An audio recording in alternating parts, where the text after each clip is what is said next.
How are you feeling today, Stephen? Dr. Acosta said. I'm fine. Stephen said as he adjusted himself on the overplush chair. Good. How's the progress going? I haven't exactly started. Stephen, you know things won't get better unless you try, Dr. Acosta said as she tapped away on her iPad. Yes, I know. I just don't feel comfortable. This week has been extra challenging. There are always going to be challenges. This should not give you the reason to avoid trying something new. Yes, you're right. Stephen said as he clutched his white cane tightly. Please tell me what has been challenging about this week, Dr. Costa said as she finally looked up at Stephen. Well, on Tuesday, I misplaced my cell phone, and it was ringing. Susan was outside in the garden and couldn't hear the phone. It drove me nuts. Stephen said as he ran his fingers through his dirty blonde hair. Susan is your new nurse, correct? Dr. Costa said. Yes, she's quite nice. A little more attentive than Monica was. It doesn't normally bother me. Should it have bothered you? No. Stephen said. Did you try locating the phone yourself? No, it stopped ringing after the fifth ring. I see, Dr. Costa said, and she went back to writing on her device. Stephen didn't like the tone of her voice. I did do the squinting exercises. Stephen said, trying to find something that she would approve of. Good. What did you think? It was strange at first because it felt like my eyes would open whenever I released from squinting. I didn't like the sensation. This is good progress, Stephen. Eventually the strangeness will go away and the need to open your eyes will happen, especially if you start with the other lesson. Dr. Acosta said. Stephen could hear that she was smiling. Stephen tightened his lips. I'm not sure I'm ready to open my eyes. It's normal to feel apprehensive about it. These sessions and lessons are here to help you get to a point where you want to open your eyes and live a normal life. Is that not what you want? Yes, Dr. Acosta, it is. Stephen said as he steadied his voice. Stephen was guided out of the office and into Susan's car. He could smell her perfume as she clipped his seatbelt into place. He lowered his head as the car started. It was always a jarring feeling when he rode in one. Do you need to stop anywhere else? Susan said. No, I like to go home and rest. He thought about what Dr. Acosta had said and when she had asked him at the end of the session. Stephen couldn't remember the last time he had lied. Then it came to him, and he shuddered at the memory.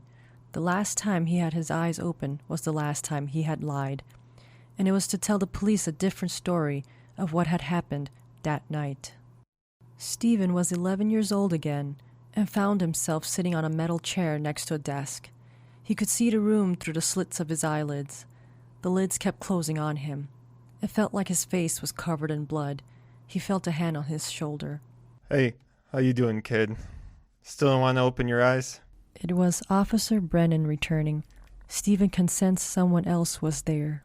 Stephen, this is Dr. Coolidge. She wanted to ask you some questions. Officer Brennan said. Hello, Stephen. Dr. Coolidge said, as the officer grabbed an extra chair for her to sit on. Are you in pain? Does your eyes bother you? Dr. Coolidge said. No, I just can't open them. Stephen said, squirming in his seat. He decided to keep his eyes closed. He didn't want to see the doctor and officer. Okay. If it makes you feel better to have your eyes closed, then do so. Stephen nodded. We would like to know what had happened. Take your time, and if it gets too scary, you can stop. I was out with my friends in the woods. We have a boys-only house. Well, it's a big tent that we got from Michael's dad. We were hanging out even though it was getting late. Stephen paused and licked his lips. Who was there with you? Dr. Coolidge said. It was me, Tommy, Richard, Ismail, and Michael. What were you all doing in the tent? At first, we were reading comic books and eating gummy bears. Stephen said as his heartbeat accelerated. He was getting to the part that he did not want to talk about. Yes? Dr. Coolidge pressed gently. Richard took out his mom's gun from his backpack. He said that she kept the gun because she was afraid that her boyfriend would come back. He was showing it off. I didn't care about it. I just wanted to go back to reading Spider-Man comics, but... Stephen broke off. He closed his eyes tighter. It's all right, Stephen, if you don't want to say it, Dr. Coolidge said. I'll say it. Stephen shot me in the head.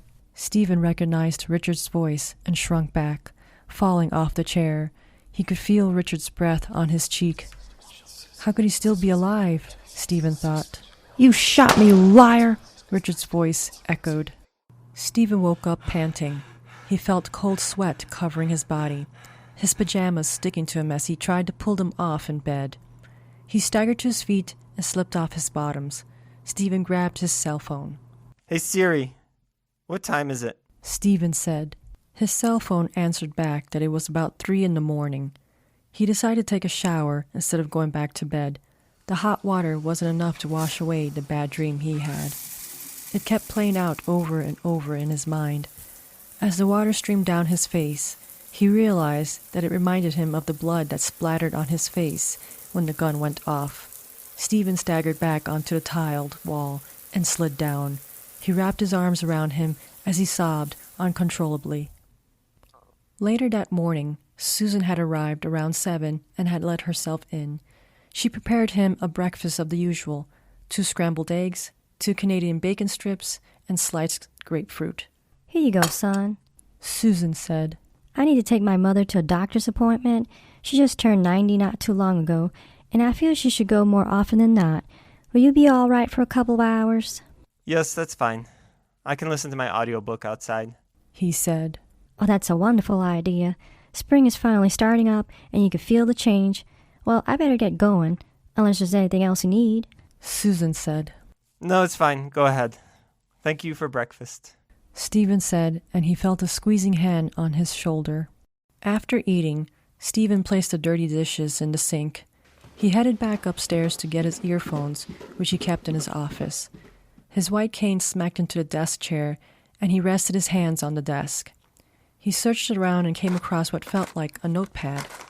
It occurred to him that he didn't own a notepad. Maybe it's Susan's, but that means she's been in my office, he thought. Stephen opened it and ran his fingers over the pages. He could feel the slight indentation where a writing implement was used. Closing it, he ran his fingers over the cover. There were letters, and it spelled out journal. This is definitely not mine, Stephen thought. Opening it again, he flipped to a page that had pages attached to it. Newspaper clippings? He wondered. Stephen realized that if this was Susan's journal, he was being intrusive. Yet she did leave it here. He hadn't had this much curiosity since that night when Richard was showing off his gun. Stephen shuddered and gasped. He took out his phone from his back pocket. Hey Siri, what day is today? Stephen said. Siri answered back, April 22. He almost dropped his phone. It was 23 years ago today that Richard was shot. Somehow he had forgotten. His desire to go outside to sit and listen to his audiobook was dashed. Stephen knew that he should call Tommy, Ismael, and Michael, yet he didn't want to relive the memory, not this year. Besides the sobering recount of what had happened, he would have to endure the questioning about his eyes and the tense silence filled with hate. They never voiced it, but he knew that they hated him because of what happened. Last year, Michael didn't show up at the bar to meet with them. Tommy had said that he had an emergency. Stephen didn't believe it for a second. They're probably deciding to meet without me, he thought. Stephen placed his phone on the desk and sat down without dialing any of them. He gripped his white cane between his legs and tightened his eyes. I don't care about Dr. Acosta's lessons. I'm never opening my eyes again. It's better this way, Stephen told himself. It's not my fault, Stephen said out loud, but he knew it wasn't entirely true. He was jealous when Richard pulled out the gun to show it off. Richard was always the cool one in the group. His mother gave him everything, even though they were known in the neighborhood as being poor.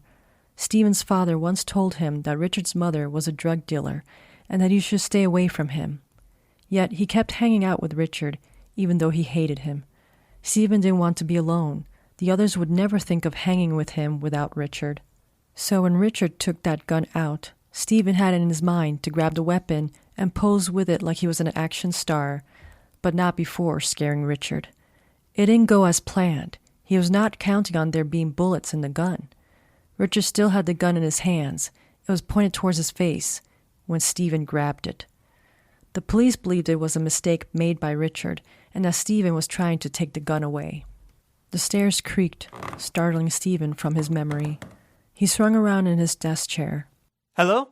Stephen said, "Could it be Susan? But she said that she would be out for a couple of hours. She would have called to say that she was coming back," he wondered. Stephen waited for the sound to return, but no sound came. Stupid old house, he thought. The hairs stood up on his arms as he felt a presence. Who's there? Stephen said.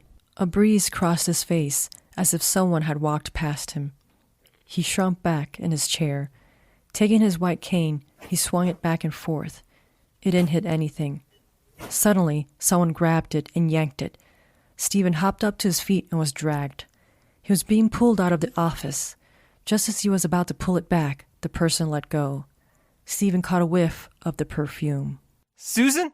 Before Stephen could turn around and confront the voice, he was pushed from behind. His eyes were forced open as his body went airborne and slammed into the staircase. He saw everything. Stephen's body lay in a crumpled heap at the bottom. Susan checked his pulse with a gloved hand. She smirked and took note of the white cane nearby. After grabbing her journal with the newspaper clippings and cleaning up, she left without so much as a backward glance. Thank you for listening to the Chillingly Bizarre podcast. This was episode 9, titled Don't Look, and it was written by JDW. The episode was narrated by JDW. Dr. Acosta, Dr. Coolidge, Richard, and Susan were voiced by JDW. Stephen, young Stephen, and Officer Brennan were voiced by George W. Credits go to freesound.org and its following contributors: Cinevid, Semsi Cap, Capslock, Bertius, Kyles, Wave Junction, Prometheus 888, Panska Belikova, Triad 330, Jed G, FM Audio, Noctmar TV, MWSFX, Zigvari, and Jared Paulo. Please leave a review and don't hesitate to follow or support me on Patreon under JDW.